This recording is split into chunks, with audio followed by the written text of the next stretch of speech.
அனைவருக்கும் வணக்கம்.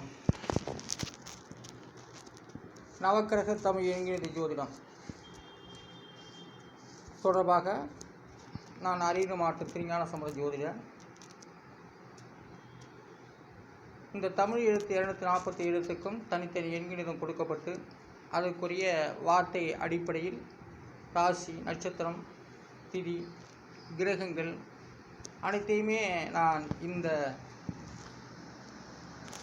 எண்களின் மூலம் சொல்லப்பட்டு வருகின்றேன்.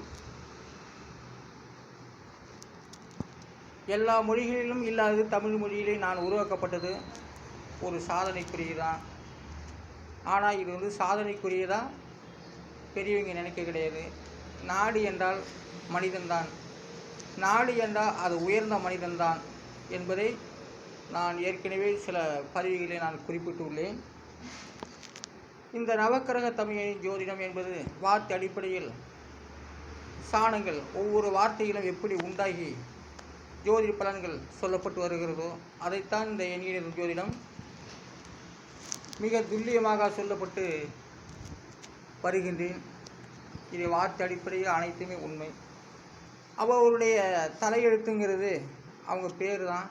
அந்த பேருக்கு உண்டானது ஒரு எண்ணும் இருக்கும். அதுதான் நவக்கிரக தமிழ் ஜோதிடம். இந்த நவக்கிரக தமிழ் ஜோதிடத்து மூலமாக வார்த்தை அடிப்படையில் நான் சொல்லிக் கொண்டு வருகின்றேன். இன்று சுட்டப்பழம். சுட்டப்பழத்துக்கு நான் உருவாக்கப்பட்ட எண்கணிதம் மூலமாக கொடுக்கப்பட்ட எண்கணிதம் 5, 2, 5, 6, 9, 6, 7 எல்லாம் கூட்டினாக்க 40. அதனுடைய விதி என்கிறது 4. சுட்டப்பழத்தினுடைய விதி என்கிறது 4. ஏன்னா மரத்திலிருந்து ஒரு பழம் விழுந்து விட்டால் அது கீழே விழுந்து விடுகிறது. அந்த பழம் காயம்பட்டு விடுகிறது. அதுதான் சுட்டப்பழம். அந்த சுட்டப்பழத்தினுடைய என்கிறதும் விதி எண் 4. சுடாத பழம். சுடாத பழத்துக்கு 3, 6 எழுத்துக்கள். அதுக்குரிய எண்கணிதம் 5, 3, 7, 9, 6, 7 எல்லாம் கூட்டினாக்கா 37. அதையெல்லாம் கூட்டினாக்க 37. அது 9 வகுத்தாட்டாக்க 10. அதனுடைய விதி என்கிறது 1. அதாவது சுடாத பழத்தினுடைய விதி என்கிறது 1. சுடாத பழம் என்பது மரத்தின் கிளைகளை காம்புகளிலிருந்து பறித்து கொடுப்பது தான் சுடாத பழம். கீழே விழுந்து விட்டால் அது சுட்டப்பழம். மரத்தை கிளையிலிருந்து காம்பிலிருந்து நாம் பறித்து நாம் அதை தின்றால் அது சுடாத பழம் என்று அர்த்தமாகிறது.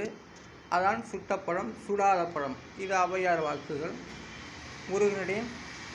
முருகப்பெருமான் விளையாட்டாக ஔவையாரிடம் சொல்லப்பட்டது. இது காலம் சென்ற வார்த்தைகள். ஆனால் சுட்டப்பழம், சுடாத பழம். சுட்டப்பழம் என்பதிலையும் நிறையா வார்த்தைகள் உண்டு. ஒருவர் சாப்பிட்டதை அப்படி இன்னொருக்கு கொடுப்பது அது சுட்ட பழமாகவும் இருக்கும். சுடாத பழம் என்பது விரதத்தினுடைய அடிப்படையில் வருகிறது. சுட்டப்பழம், சுடாத பழம். அடுத்ததாக 1000 நிலைவே வா. சில கவிஞர்கள் 1000 நிலைவே வா என்ற சொற்களை வைத்து நல்ல பாடல்கள் அமைத்துள்ளார்கள். இப்போ 1000 நிலைவே வா என்ற வார்த்தைகளுக்கு எண்கணிதம் எழுத்துக்களுக்கு 8, 3, 3, 7, 9, 4, 6, 3 இதெல்லாம் கூட்டினாக்கா 43. அதை கூட்டினாக்கா 43. அதை 9 வகுத்து விட்டாக்கா 7. 4, 3, 7 தான். அது 9 வகுத்தாலும் 7 தான். அப்போ 1000 நிலைவே வா. அதை 7ஆம் இடத்தில் அந்த பலன் கொடுக்கப்பட்டு வருகிறது. 1000 நிலைவே வா என்பது 7ஆம் இடத்து சொற்களுக்கு அது பலனை கொடுக்கிறது. 7வது விதியினை தான் அந்த 1000 நிலைவே வா என்றதுக்கு பலன் கொடுக்கப்பட்டு வருகிறது. 7ஆம் இடம் சமசுத்த பார்வையிலே அது மலர்கிறது. 1000 நிலைவே வா என்ற சொல் 7வது ஸ்தானத்தில் அந்த எண்கிற அந்த வார்த்தைகள் சொல்லப்பட்டு வருகிறது. அடுத்ததாக கொல்லிமலைக்கு தான் 5 எழுத்துக்கள். அந்த 5 எழுத்துக்கு உண்டான எண்கணிதம் 3, 1, 5 1 8 இதெல்லாம் கூட்டினாக்கா 18. அதோடைய விதி என்கிறது 9. கொல்லிமலை. கொல்லிமலையில் தான் 18 சித்தர்களும் வாழ்ந்ததாக அங்கு சென்றதாகவும் தெரிகிறது. பல முனிவர்களும் பல சித்தர்களும் கொல்லிமலை சென்றவர்கள். அதுதான் கொல்லிமலை. அதையெல்லாம் கூட்டினாக்க 18 வருகிறது. அந்த நம்மளுடைய தமிழ் எழுத்துக்கள் கூட 18 எழுத்துக்கள் வரிசைக்கு அந்த கொல்லிமலை காட்டுகிறது. கொல்லிமலை என்பது 18 சித்தர்கள் சென்று சில அரிய சாதனைகளை செய்த இடம்தான் கொல்லிமலை. அந்த கொல்லிமலையுடைய கூட்டு எண்ணிக்கை 18. அதனுடைய விதி என்கிறது 9. அப்போ கொல்லிமலை என்பது 9 நவக்கிரகங்களும் அந்த இடத்தில் ஆட்கொண்டு மக்களுக்கு வழிகாட்டுகிறது. அதனால தான் கொல்லிமலையில் பல மூலிகை பொருட்கள், மூலிகை சாதனங்கள் இருக்கின்றது, வளர்கிறது. எல்லா இடத்துலையுமே மூலிகை பொருட்கள் வராது. பல சித்தர்கள் சென்ற இடம்தான். சித்தர்களும் அதுக்கு முன்பு சித்தர்கள் கூட அந்த இடத்த கண்டுபிடிச்சலாம் போயிருக்காங்க. அப்போது ஒவ்வொரு இடத்துலையும் ஒவ்வொரு பொருள்கள் முளைக்கிறது, விளைகிறது. அதெல்லாம் உலகத்துக்கு ஒரு சாதனை படைத்த ஊர்களாக இருக்குது. கொல்லிமலை என்பது சாதாரண வழி இல்லை, சாதாரண இடமில்லை. கொல்லிமலை என்பது நவக்கிரகங்களால் உருவாக்கப்பட்டதான் கொல்லிமலை. அந்த கொல்லிமலை 9 கிரகத்தையும் 9 கிரகத்துக்கும் பலன் கொடுக்கிறது. கொல்லிமலை அந்த 9வது விதி என்று தான் கொல்லிமலைக்கு பலன் கொடுக்கப்பட்டு வருகிறது. அடுத்தது குரங்குமலை. குரங்குமலைக்கு 6 எழுத்து. 3 3 8 3 1 8 இதெல்லாம் கூட்டாக 26. அதனுடைய விதி என்கிறது 8. குரங்குமலை, அதாவது குரங்குமலைன்னு ஏன்னு சொன்னாங்க அப்படின்னாக்கா, ஒரு மலை குண்டும் குழியுமாகவும் அது நிறைய ஒரு நல்ல எங்கே பார்த்தாலும் இருந்தாலும் அந்த சுற்றி ஒரு இடத்துல இருந்து பார்த்தாக்கா அது குரங்காட்டம் இருக்குமா.